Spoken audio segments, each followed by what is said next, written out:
What was it like growing up? My parents are from the Midwest. We came from humble beginnings, a modest lifestyle.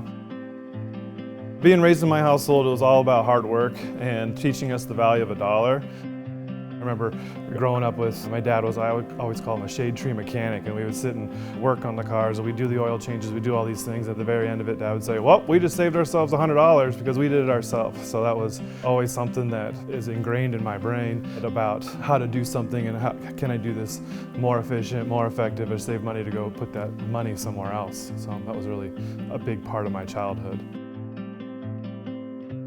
Growing up, my mom was a special education teacher, and I got to see many people from many walks of life. We raised 10 service dogs for people in wheelchairs, and so I take that each and every day and use that value in how I interact with everybody in my everyday life.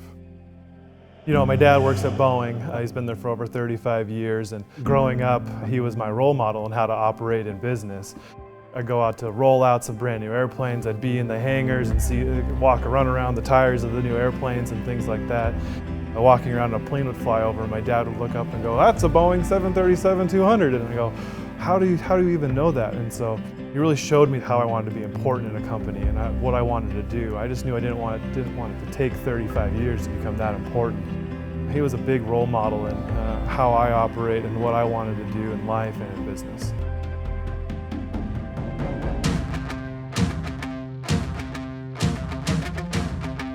Before I started with the company, I went to college at Washington State University. I double majored and minored, so I had international business, operations management, and then I minored in agricultural business. I always thought I was going to be an agricultural engineer growing up. It turns out the math's a little too complicated. That's a harder industry to get into.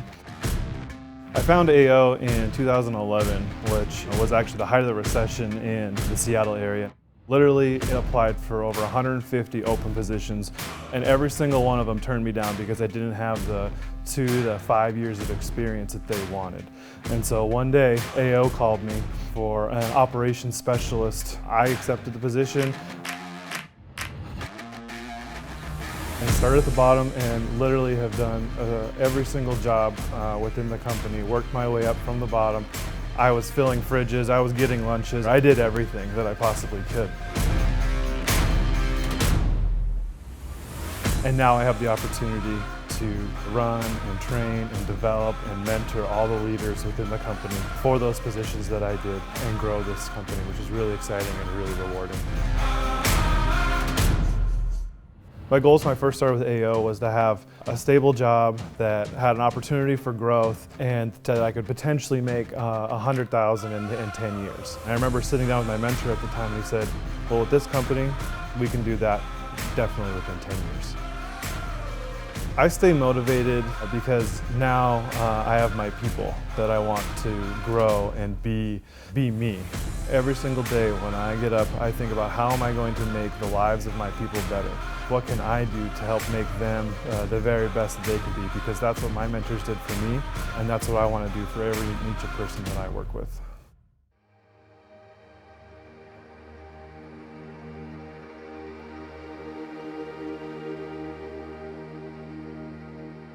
Family is everything in helping me get to the level that I am today. The company has given me the opportunity for Jen, my wife, to be home with our daughter Olivia and raise her each and every day, and we wouldn't have to worry about Olivia going off to somewhere else every single day while Jen goes to work. That I know that this company has provided me again with the opportunity to make that happen for my family and for my kids and my wife. My wife is everything to me. She's been my motivator, she's been my cheerleader, she's been my rock throughout this entire time. And for, I would say, a third of my career, we dated long distance. And so that taught us a lot on how to communicate, not only within the business, but also personally. Without her, I wouldn't be who I am today without her support. Many people have helped me throughout my years in the business, but the most impactful was actually meeting with Rick on Saturday mornings for coffee at 6:30, 7 o'clock in the morning. During those weeks and those months and those years of meeting with him, I got more accomplished, more developed, more mentorship than I have anywhere else in the company.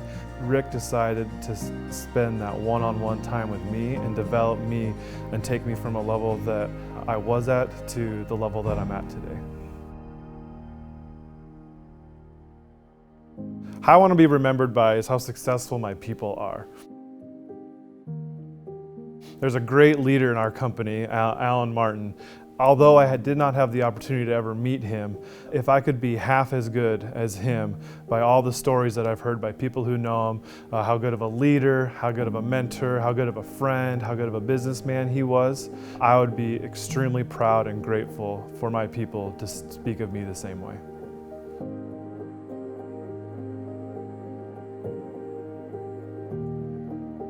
I never thought that I would be in the situation that I'm in right now, 9 years into the business. And again, without AO, none of this is possible, and my dreams could have never been achieved.